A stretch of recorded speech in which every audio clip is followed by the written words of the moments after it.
Hello students, welcome to economics class. चलो आम economics गोटे इंपोर्टेंट क्वेश्चन देखा। समसीमांत उपयोगिता सूत्र ताको इंग्लिश रे law of equi marginal utility बोली कह। It is also known as law of maximum satisfaction. आपको सर्वाधिक तृप्ति सूत्र बोलिक कह।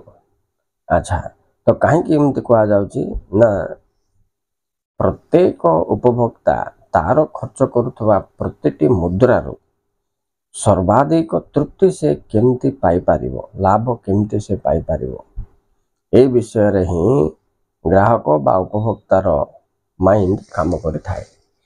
एटा को प्रथम एच गोसेन नामक जने अर्थ विशेषज्ञ अध्ययन कला बेले ये जिनस को अनुमान करथिले। तापर प्रोफेसर मार्शल, अल्फ्रेड मार्शल तांकर बही जोड़ा जो प्रिंसिपल ऑफ इकोनॉमिक्स रे ए सूत्रटी को से दर्शाइछन्ति।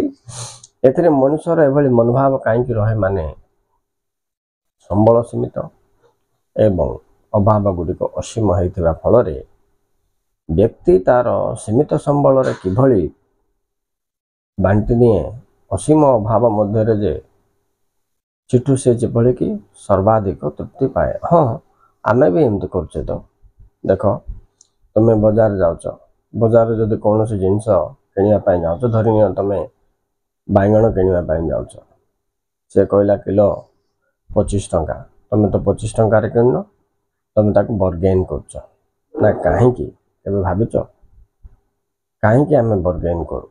तो आमर मूल उद्देश्य है आम पचार से 25 टंका बेले 20 को दब कि 21 की दब कि जिते कम देले आमको से सर्वाधिक तृप्ति मिल। तेणु आमे चेष्टा करुवा कम खर्च रे अधिक लाभ बा तृप्ति आमे किभली पाई पारिबा। तेणुक ये बर्गेन आम कर। ये सूत्र भी से ही दर्शाଉଛି। व्यक्ति जो द्रव्य क्रय करे ताकू से जो दर दिए, गोटे पटे से दरर मूल्य को नौची, आ गोटे पटे पाइथिबा द्रव्यर मूल्य को नौची। हेले द्रव्यर मूल्य अपेक्षा दर। So here we study the marginal utility of price we pay and the marginal utility of commodity we receive. आपको आम बैलेंस करके चलते जो पॉइंट रे समान हम से पॉइंट रे आम द्रव्य किणवा बोल कि राजी हवा। अच्छा, से भितर आम चाहूबा किभली आमको सर्वाधिक तृप्ति मिल पार। How can we get the maximum satisfaction. It Marshall तंगन कहते if a person has a thing which he has to put in several uses in such a way that he should get equal marginal utility from all the commodities. बोले धरिनियो से गोटे उदाहरण माध्यम बताइबा चाहिए। धरिनियो जड़े पाखे किसी जिनस अच्छी से जहाँ बा किसी मुद्रा अच्छी जहाँ से 3-4टी द्रव्य बा 2टी द्रव्य मध्य क्रय कला बेलू एभली बंटन करिवो जे उभय द्रव्य उत्पन्न होइथिबा सीमांत उपयोगिता परस्पर जमती समान हेले ना समान हेले ही प्रमाणित हब जे से सर्वाधिक तृप्ति पाइछन्ति। यह दर्शाइबा को ही ए सूत्र को से लिखिछन्ति। सूत्र लिखला बेले तुम पिला माने गोटे नियम फॉलो करो। फर्स्ट इंट्रोडक्शन लिखिबो, तापरे शर्त बोले एजम्पशंस लिखिबो, तापरे व्याख्या करिया पई टेबल बा सारणी करिवो, तापरे ग्राफ बोले रेखा चित्र करिवो, आ लास्ट तुम व्यतिक्रम लिखिबो। ये होची इकोनॉमिक्स रो सूत्र लिखिबार प्रणाली। से हिसाब रे आम जीवा छी। तो आम तो उपक्रम अध्ययन कले एबे जीवा शर्तावली। शर्तावली लिखिबो बोले एक उपभोक्ता जनक ज्ञानी होइथिबा आवश्यक, माने कंज्यूमर मस्ट बी रैशनल। 2 ग्राहकर रुचि अपरिवर्तित रहिबा उचित, the taste and preference should not change. 3 द्रव्यर दर अपरिवर्तित रहिबा अछि, माने price of the commodity should not change. 4 उपयोगिता मानसिक हेले मध्य परिमाणात्मक रे प्रकाश करबा उचित, यूटिलिटी मस्ट बी एक्सप्रेस्ड कोऑर्डिनली बोलिबा ताको परिमाणात्मक हेले नॉट ऑर्डिनली। तापर 5 नंबर द्रव्यर सीमांत उपयोगिता स्थिर रहिबा उचित, मुद्रार सीमांत उपयोगिता स्थिर रहिबा उचित। अर्थात The marginal utility of money or price must remain same, unchanged, right? On the basis of these assumptions, assumptions well conditions of the law. आपको बेस करके से कौन करचंती सारणी तापरे व्याख्याकरण करचंती व्याख्या रे यही सूत्र रे सर्वाधिक तृप्ति क्रय करुवा द्रव्यर सीमांत उपयोगिता एवं द्रव्य बदल दिया जाइतवा मुद्रार सीमांत उपयोगिता दीटा को तुलना करा जाए बोली तुम जान ताको से गोटे उदाहरण माध्यम कहते धरीनियो ये जो टेबल टारे तुमको दर्शाई धरीनियो तुम पाखे 7 रुपीस अच्छी 7 टंका which we can put into two uses purchase of potatoes and onion जदि आलू आ पियाज किणुच से 7 टंका को तुम विभिन्न रूप में बांटी पार कमी 5 टंकार पियाज कि 2 टंकार आलू किणले भी 7 हो 6 टंकार पियाज कि टंका आलू किणले भी 7 हो तुम तुम 7 टंका को जमी बाट कि 4 टंकार पियाज कि 3 टंकार आलू किणले भी हम कि 4 टंकार पियाज कि 3 टंकार आलू न कि 3 टंकार पियाज कि 4 टंकार आलू किणले हम so should distribute it in any combination जमती जो कॉम्बिनेशन रहे भी तुम आपको बांटी पार 5+2 2+5 6+1 3+4 4+3 जमीती भी तुम बांट किंतु तुमको देखा पड़ो दि पॉइंट से जगह जो उभय द्रव्य आसुवा सीमांत उपयोगिता परस्पर सम्मान होता अच्छा तो एमती जदि आम देखा प्रथम आम जदि कहवा 3 टंकार से पियाज किणले बढ़ला 4 टंका से 4 टंकार से आलू किणले तो सीमांत उपयोगिता केते हो देख 16 12 हो जाए समान होनी तो यहाँ सर्वाधिक तृप्ति नुहे ये के मिसेले सब 114 आस तो आहरी बदल देख कहीं बदलैला माने सीमांत उपयोगिता दुईटा जाकर पियाज और आलूर सामान है बदलैला बदल से कौन कला 4 टंकार पियाज किणला 3 टंकार आलू किणला 7 टंका सरीगला राइट ये देख 14 14 उभय जाकर सीमांत उपयोगिता सम्मान हो अर्थात इठी से मिसेक देखला 116 आइला बोले +2 माने सेत 114 एवं 2 पॉइंट अधिक आइला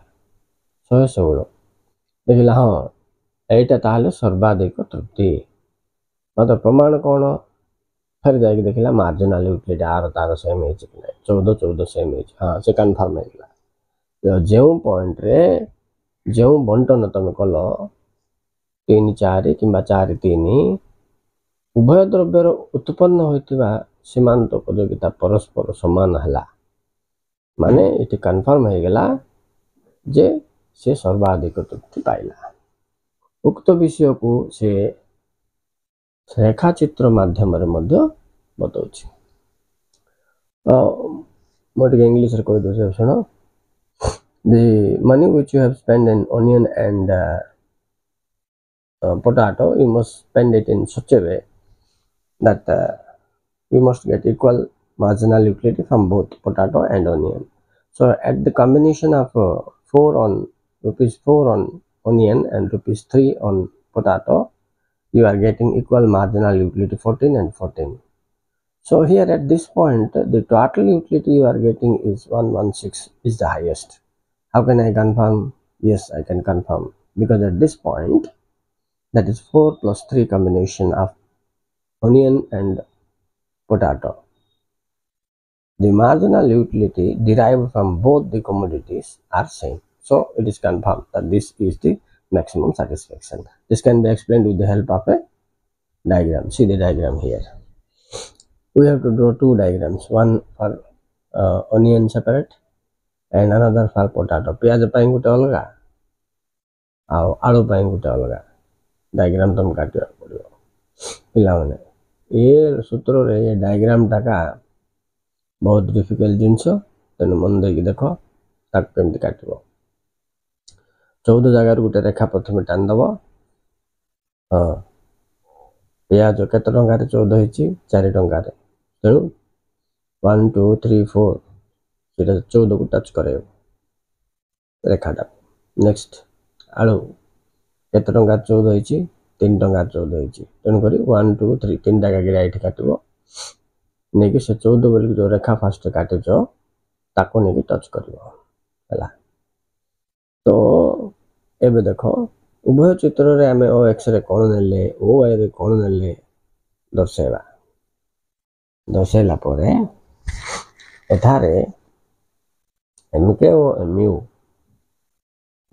ना होची एमयू सीमांत उपयोगिता रेखा अटे पियाजर गोटे सीमांत उपयोगिता रेखा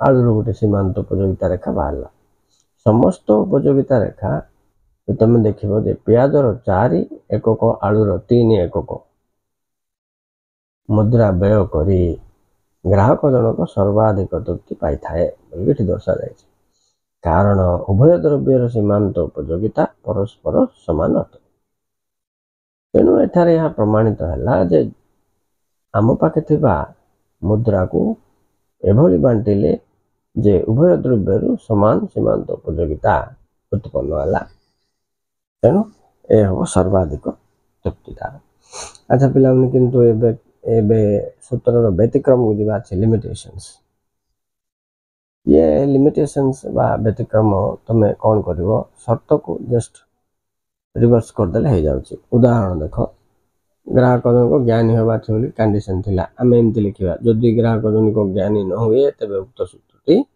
विफल हबो सेम देखा उपयोगिता परिमाणात्मक हेथिबा छै बोली आमे शर्त नै छै इट लिखिबा कोन उपयोगिता परिमाणात्मक न हेले उक्त सूत्रटी विफल हबो ठीक सेम देखा तुम्हें ग्राहक रुचि अपरिवर्तित रहिबा छै बोलछो शर्त रे जदि परिवर्तन हो जाए तबे सूत्रटी विफल हुए बोली तुम्हें देखियो तापर मुद्रार सीमांत उपयोगिता स्थिर रहिबा उचित आ वास्तव रे मुद्रार